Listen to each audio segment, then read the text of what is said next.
Now, in recent years, we have become a country that fears and indeed obsesses over the word cholesterol, with many opting towards a diet of low-fat foods in order to lose weight. But what we may not know is that this could be the very thing that's driving us even further to becoming the most obese country in Europe. Joining me now to tell us more about this is the man leading the campaign against excess sugar consumption, leading UK cardiologist, Dr. Aseem Malhotra. Good morning, sir. You're very welcome. Mark. You're in for conferences in Galway, November 3rd and 4th. And what's the basis of your talk? What is this theory that you're expounding? Well, Mark, I think we're all aware now that we have a major global public health crisis with obesity and chronic diseases. And our current system in medicine is really failing to tackle that, or has certainly failed for a long time. And part of the reason is that we've ignored the impact of lifestyle and health, and we're also over-medicating people. Just to give you an example, it's now estimated that prescribed medications are the third most common cause of death after heart disease and cancer. That was one of the things in the notes that really scared me. That's the third highest killer. And one of the roots behind this, Mark, is that sadly we have come to the realization, certainly I have in my own research and looking into how drugs affects people's health and the illusion of protection some people get from taking, for example, a cholesterol pill and then think they can go and eat junk food, is that there's a lot of commercial influence over medicine.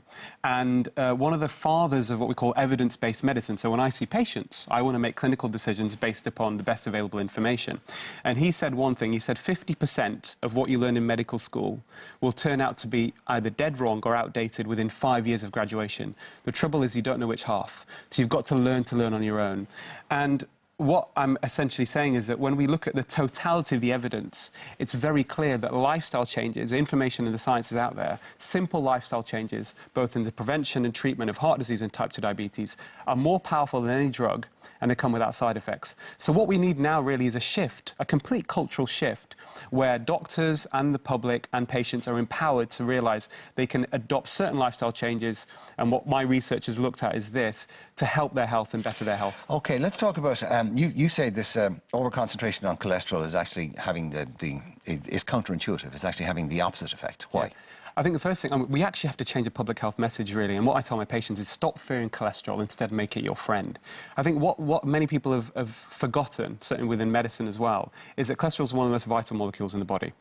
We would die without it. It has so many functions, so many roles in production of hormones. I think an awful lot of people would be shocked to hear you say that. No, absolutely, neurological function. But when it comes to cholesterol as a risk factor for heart disease, Mark, I think what's interesting is, unless your cholesterol is extremely high, then actually there isn't a very strong association with what we call total cholesterol and heart disease. And it's all about the profiles and good cholesterol, bad cholesterol. I was involved in some original research last year with 16 international scientists, and what we did is we looked at people over the age of 60. Most people who have heart attacks tend to be over 60. And what we tried to look at is the so-called bad cholesterol, LDL. Was it associated with heart disease? We found there was no association. Not only that, the higher your LDL, the so-called bad cholesterol, the less likely you were to die. And the reason for that is probably because cholesterol has some involvement in the immune system and protects elderly people from infections and pneumonias and that kind of thing. But it's really quite extraordinary. It's a bit of a U-turn. In fact, I see patients who come in with fear of God has been put into them by their, and unwittingly by the doctor, saying, I've been told my cholesterol's high, they're over 60. I say, congratulations. But the accepted wisdom has been the opposite of what you're saying. Why is that? Well, as I said, science evolves. The problem is a lot of the establishment and medical science and people who have made their careers and who get a lot of money from drug industry based upon this, and there's a lot of money that comes, the whole industry around cholesterol-lowering foods and drugs. I mean, it's a multi-billion-dollar industry, so overcoming that will take time, but people have to accept the science is changing, we have more information now, and our approach should be different. And, very simple lifestyle changes, Mark, which basically there's no market for the model to promote, healthy eating, walking every day. You don't need to join a gym to get the best benefits for your health. Thinking about how stressed you are you getting a good sleep? All these things combined actually tackle what is actually the #1 risk factor for heart attacks, the precursor for type 2 diabetes, responsible for 50% of high blood pressure, something called insulin resistance. And once we target that, actually, we will then make much bigger progress in beating this sort of public health crisis. OK, part of the theory that you have is that an awful lot of what we've been doing, in actual fact, has fed the obesity epidemic, i.e. the concentration on cholesterol, low-fat foods, taking the fat out. Now, if you take fat out of foods, you also take the taste. ends up tasting like cardboard in a lot of cases. So what manufacturers have done is they put sweeteners and sugars in.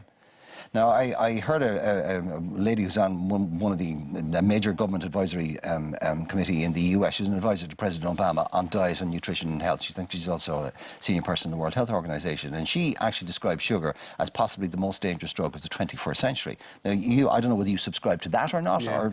I think she's got a valid point. I mean, I've written and said that sugar is public enemy #1 in the Western diet now because it's added to so many foods. And what's happened is people have been misled by marketing claims for low fat, proven to low cholesterol, heart healthy. A lot of these foods are loaded with excess sugar, which we know doesn't have any nutritional value. There's no biological requirement. What else is interesting, Mark, as well, which people fail to appreciate, is that you can tell people to eat less, but you can't tell them to stop feeling hungry. And there's a good science evolving that shows that when people eat excess sugar, it keeps you in this cycle of constantly eating. And then you're battling your excess weight, not realizing actually, you know, the excess sugar is driving your appetite, and thinking exercise is the cure, and then people go to the gym, and you get very little return for your investment when you eat foods that are processed and then try to burn it off. I mean, exercise is very good for health, but when it comes to obesity, there's almost no link whatsoever. It's very minimal link. So all of that cycle together produces a big problem. I mean, when we originally came out of the swamps, out of the caves, I mean, our diet was whatever we could get our hands on. Animals, fat, meat, leaves, berries, nuts, all those kinds of things. Absolutely. There was no sugar. Absolutely right. And in fact, one of the things I did in my research is I went to this village in southern Italy called Pioppi, which is considered one of the healthiest villages in the world, where the average life expectancy is close to 90. People age well. People live well to over the age of 100, many of them. There's no chronic disease as such. And when we spoke to these people in this village and asked them, and they had very low heart disease traditionally, how much sugar do they consume? They said dessert was eaten once a week on a Sunday. And, you know, I wrote a book about it called The Pioppi Diet, and, you know, it kind of goes into the science of cholesterol and heart disease. And, you know, it's very interesting when you look... I mean, sugar is basically a marker of processed foods. But we're realising now it has so many other effects on the body, appetite and linked to heart disease and type 2 diabetes. So really, it's one of the things that we need to really cut out from our diet. OK, the Pioppi diet, it's not quite the Mediterranean diet, but I mean, and we have a new diet every week, and we've got clean eating this and clean eating that, and that this week it's great, it'll save your life, next week it kills you, etc. So, but there's long been a consensus about the Mediterranean diet. It's been effective for the best part of 2,500 years. Sure. And we would all aspire to eating it or sticking to some form of it. Is this very similar, or is it? It is, but you see, Mark, well, what's the difference? What I've done is I've looked at what are the components of the Mediterranean diet that are likely to be beneficial for your health, and those 4 foods are kind of should be at the base of the food pyramid. Really, are lots of vegetables, preferably non-starchy, so lots of green veg, not too many potatoes, oily fish, extra virgin olive oil, and a handful of nuts every day. And the refined carbohydrates, the kind of the wheat and the pastas and that kind of thing, in these traditional Italian diets, they didn't have it as a main course. It was always a starter with the olive oil and no sugar, so it's not going to have that much of an adverse effect on your health.